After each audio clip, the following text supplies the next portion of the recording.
আসসালামু আলাইকুম। সবাই কেমন আছেন? আজকে চলে এসেছি ক্যালগেরি চিড়িয়াখানাতে। তো আজকে আপনাদের ক্যালগেরি চিড়িয়াখানায় দেখাবো। সারাদিন আমরা কি করব সেটা নিয়ে থাকছে আজকের ব্লগটি। ক্যালগেরি চিড়িয়াখানায় ঢুকতে $50 করে পার পারসন টিকিট কাটতে হয়। তো আমরা আগেই সেটা কেটে রেখেছিলাম অনলাইনে। এজন্য আমাদের এসে খুব বেশি টাইম লাগেনি। প্রথমে ঢুকতেই সামনে দেখতে পাচ্ছিলাম যে পেঙ্গুইনগুলো বাইরে সাঁতার কাটছে। আর এরপরে এই যে বড় পেঙ্গুইনগুলো দেখতে পাচ্ছেন, এগুলো ছিল একটা শীতাতাপ নিয়ন্ত্রিত একটা জায়গায়। আমাদেরকে সেই ভেতরে নিয়ে গিয়েছিল। একটা ডোর দিয়ে ২ টা ডোর পাস করে এর ভেতরে ঢুকতে হয়। এই জায়গাটা অনেক ঠান্ডা। মোটামুটি যাতে এরা ঠিকঠাক মতো বেঁচে থাকতে পারে। মানে প্রাণীগুলো তাদের যেই তাপমাত্রায় ঠিকঠাক মতো বাঁচে, সেই তাপমাত্রা অনুযায়ী ওই জায়গায় হচ্ছে টেম্পারেচার ঠিক করে দেওয়া ছিল। আর এরপর সেখান থেকে বের হয়ে আমরা এসেছিলাম হচ্ছে হিস্টোরিক পার্ক। এইখানে হচ্ছে এই বড় বড় যে এই ডাইনোসরের আকৃতি বানিয়ে রেখেছিল। ইভেন তাদের সম্পর্কে যে এই হিস্ট্রিক্যাল যে ব্যাপারগুলো কত সালে এগুলো একদম বিলুপ্ত হয়ে গেছে সেগুলোই সেখানে লেখা ছিল। আর এটা ছিল হচ্ছে পুরো জুয়ের মধ্যে একটা ব্রিজ। এত সুন্দর বাতাস এখানে বইছিল, খুবই ভালো লাগছিল। আর ২ সাইডে ছিল হচ্ছে লেক। আর এই দিক থেকে ডাউনটাউনের এই ভিউটা দেখা যাচ্ছিল।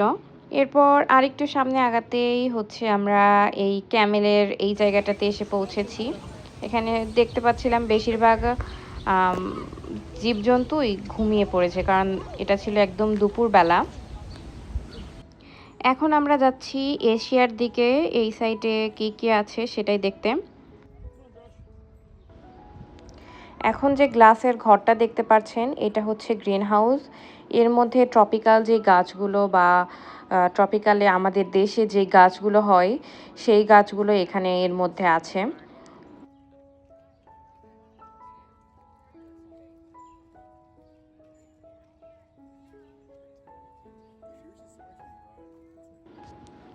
আর এর বাইরেই দেখতে পাচ্ছেন যে এখানে ছিল ময়ূর। আর এই এরিয়াটা এত সুন্দর করে গাছপালা দিয়ে সাজানো ছিল।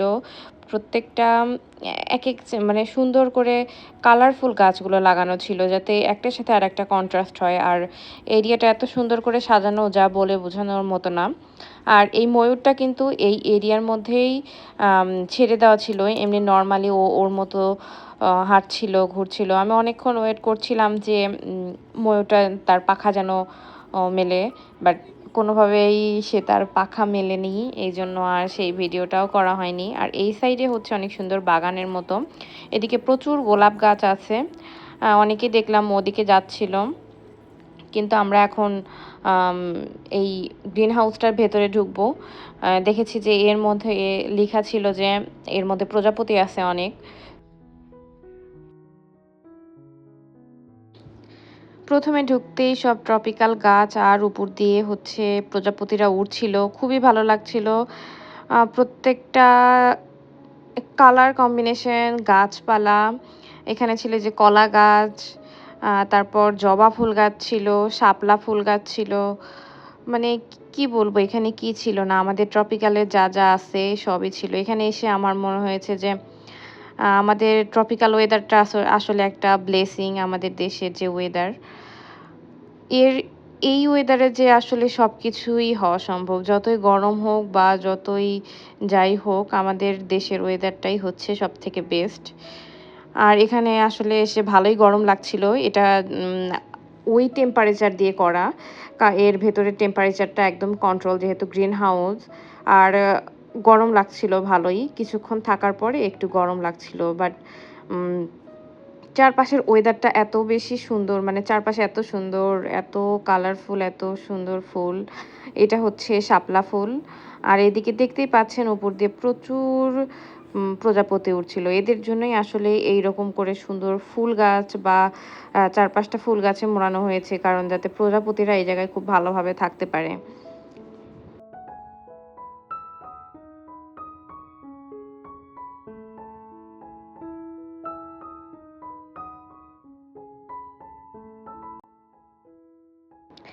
এখানে দেখতে পাচ্ছেন যে এখানে হচ্ছে লাল কালারের জবা। জবা ফুলগুলো এত বেশি বড় ছিল, ভিডিওতে হয়তো বোঝা যাচ্ছে না। বাট এত বেশি বড় ছিল যে বলার মতো না। আর এই যে দেখতে পাচ্ছেন নীল কালারের প্রজাপতি, একে ক্যাপচার করতে আমার ফোন বারবার ঘুরানো লাগছিল। এত বেশি ঘুরছিল যে একে আমি ক্যাপচারই করতে পারছিলাম না। এখন যে মাছটা দেখতে পাচ্ছেন এইটা কিন্তু সব গার্বেজ, যেমন বোতল-টোতল এইগুলো দিয়ে বানানো ওইদিকেও। এইখানে দেখতে পাচ্ছিলাম একটা মিস্ট দেওয়া। আ এটাও সেই গ্রিন হাউসেরই অংশ। এখানে হচ্ছে হাউস প্ল্যান্ট আমরা যেমন বাসায় যেমন যে গাছগুলো লাগাই সেগুলো এর মধ্যে ছিল। এরপর বাইরে বের হয়েই দেখছিলাম এই পাখিগুলো। পাখিগুলো এত বেশি সুন্দর লাগছিল এই জায়গাটা, আমার মনে হচ্ছিল যে মানে ছবির মতো মানে আঁকা ছিল এমন। আর ওয়েদারটা আজকে এত বেশি ভালো ছিল যে সবকিছু এত বেশি সুন্দর লাগছিল। এই জায়গাটা আসলে বাস্তবে না দেখলে বোঝা যাবে না। আপনারা দেখলে বুঝতে পারবেন যে এইখানে সবকিছুই এত সুন্দর করে গুছানো। চিড়িয়াখানা হলেও কিন্তু চিড়িয়াখানার ভেতরে কোনো রকম কোনো ময়লা নেই। আর এইখানে ছিল হচ্ছে বাঘ, বাঘও ঘুমাচ্ছিল। আমি আগেই বলেছিলাম যে বেশিরভাগ পশু পাখিগুলোই ঘুমিয়ে আছে। এই যে বাঘ।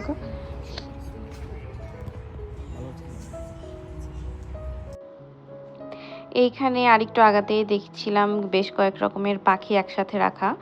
ওদের ঘরটা দেখেন, সবকিছু কিন্তু ওরা যেন ফিল না করে যে ওরা চিড়িয়াখানায় আছে বা ওরা বন্দি আছে। এইভাবেই কিন্তু সবকিছু বানানো। আর এটা দেখছিলাম একটু শূকর টাইপের। এই জায়গাটা খুবই বেশি গন্ধ ছিল, খুবই বেশি স্মেলের চারপাশ দিয়ে ছিল। এখন যাচ্ছি আমরা আপনাদের দেখাবো, এটা হচ্ছে আফ্রিকার সাইডে।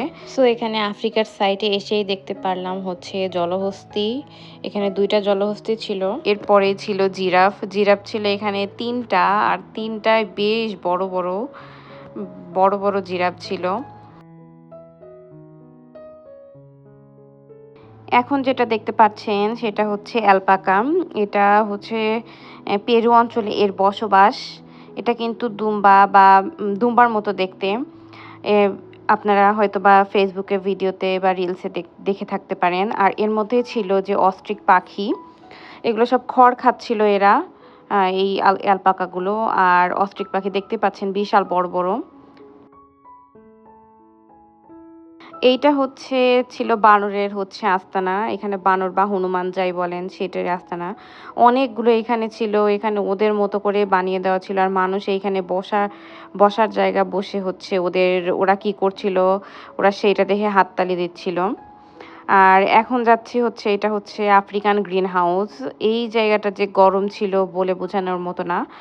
আমাদের ট্রপিক্যাল অঞ্চলেও সেখানেও যে গ্রিন হাউসে গিয়েছি সেটাও গরম ছিল, বাট এইখানে যে গরম ছিল সেটার মতো না। এখানে সব আফ্রিকান যে গাছগুলো থাকে সেই গাছগুলো এখানে লাগানো ছিল। আর এইখানের গ্রিন হাউসগুলো আপনাকে সেই ফিলটা দেবে যে আপনি আফ্রিকা গেলে কিরকম ফিল পাবেন, সেখানকার ওয়েদার বা সেখানে গাছপালা কিভাবে থাকে সেই ওয়েদারের যে ফিলটা আপনাকে দেবে। আমরা যেমন এশিয়ার সাইডে গিয়েছিলাম সেখানেও কিন্তু আমাদের এশিয়ার সাইডে যেমন গরমটা পড়ে সেইটার মতো গরমের ফিলটা দিয়েছিল। এখন আমরা এই ঘরের ভেতর দিয়ে যাব। এখানে লেখা ছিল গরিলা স্টেশন। তো আমরা এইটা ছিল প্রথমে যেয়ে দেখতে পাচ্ছিলাম এটা হচ্ছে অ্যালিগেটর, আর এরপরে ছিল গরিলা। ওকে দেখে মনে হচ্ছিল ওর খুবই মন খারাপ, অন্যদিকে মুখ করেছিল। আর দেখতে পাচ্ছেন ওদের ঘরগুলো ওদের মতো করে সাজানো। এরপরে বাইরে এসে দেখতে পাচ্ছিলাম যে এটা হচ্ছে কচ্ছপ। এই কিছু জায়গায় এরা ভেতরে করেছে, একটু ভেতরে যেই ওয়েদারটা ওরা মেইনটেইন করে চলে সেইটার মধ্যে, আর কিছু ছিল বাইরে। এরপরে আমরা এখন এসেছি লিমোট দেখতে। এইখানে আমরা আসতে আমাদের হাতে যে বোতল বা ব্যাগ ছিল সবকিছুই ফ্রন্ট গেটে রেখে এসে তারপরে ভিতরে ঢুকতে হয়েছে। এইখানেও কিন্তু ওদের মতো সুন্দর করে পরিবেশ তৈরি করা হয়েছে এখানে। এইটা হচ্ছে অস্ট্রিচ পাখি। এইটা ছিল হিউজ আকারের, আর এর সাথে আরো কয়েকটা পাখি ছিল যার মাথায় ছিল ঝুঁটি। আর এই পাখিটা আসলে মানে প্রথম দেখলাম এত বড় একটা পাখি। বিশ্বের মধ্যে সবথেকে বড় পাখি কিন্তু এটাই। আর এখন আছি, এইটা হচ্ছে জেব্রা। এর আগেও আপনাদের আরেকটা দেখিয়েছি। আর এখানে আরো ছিল অ্যাকুয়ারিয়ামের মধ্যে তেলাপিয়া মাছ। এইটা গুইসাপ দেখেই খুব ভয় লাগছিল। এটা ভিডিও করব না ভেবেও, বাট যেহেতু ছিল এজন্য ভিডিওটাও করে নিয়ে আসছি। খুবই ভয় লাগছিল এটা দেখে। বিশাল বড় মনে হচ্ছিল যে এর বয়স ২০-৩০ বছর, অনেক বড়। তো এখন আমরা যাচ্ছি সবথেকে শেষে হচ্ছে ক্যানাডার সাইডে। তো এখানে লেখা ছিল ওয়াইল্ড ক্যানাডা। তো এখানে ক্যানাডা যেরকম গাছপালা, ক্যানাডা যেহেতু এটা ক্যানাডাতেই, সো ক্যানাডার সেরকম কোনো প্রোটেকশনের কোনো দরকার নেই। এটা হচ্ছে এখানে ছিল কিছু পাথর দিয়ে ঝর্ণার মতো করে দেওয়া। গাছপালাও ছিল আমাদের ক্যানাডাতে যেরকম গাছপালা থাকে সেগুলোই। এখন আমরা এই ভেতরে যাচ্ছি। এইখানে ছিল বেশ কয়েকটা পাখি, এখানে পেঁচাও ছিল হয়তো, আপনাদের দেখাবো সামনে এগোচ্ছি।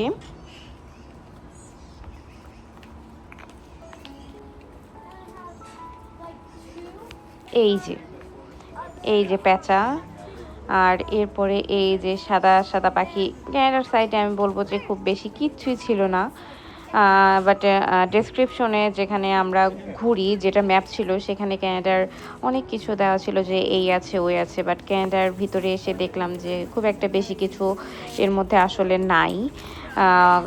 কয়েকটা পাখি আর বিয়ার দেখতে গিয়েছিলাম, সেটাও ছিল না।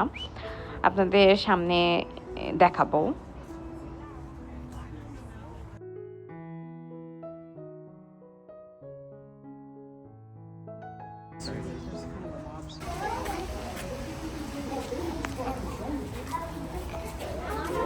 এখন এসেছি আমরা বিয়ার দেখতে, পোলার বিয়ার। বাট এর অনেকগুলো সাইট ছিল যে এখানে গেলে পোলার বিয়ার দেখা যাবে, বাট কোথাও যেয়ে আমরা দেখতে পাইনি। এখন যেটা দেখছি এটার নাম হচ্ছে উড বাইসন, এটাও বাইরেই ছিল। এখানকার বেশ কিছু ছিল হচ্ছে ইনডোরে, আবার অনেক কিছু ছিল হচ্ছে আপনি হাঁটতে হাঁটতে দেখতে পারবেন বাইরে দিয়ে রাস্তায়, এরকম। এই পুরো চিড়িয়াখানাটা ঘুরতে আমাদের লেগেছে ৪ ঘন্টার মতো। বিশাল বড় চিড়িয়াখানা আর অনেক সুন্দর, পরিষ্কার পরিচ্ছন্ন। তো এই ছিল আজকের মতো। আল্লাহ হাফেজ। আগামী পর্বে আবার দেখা হবে।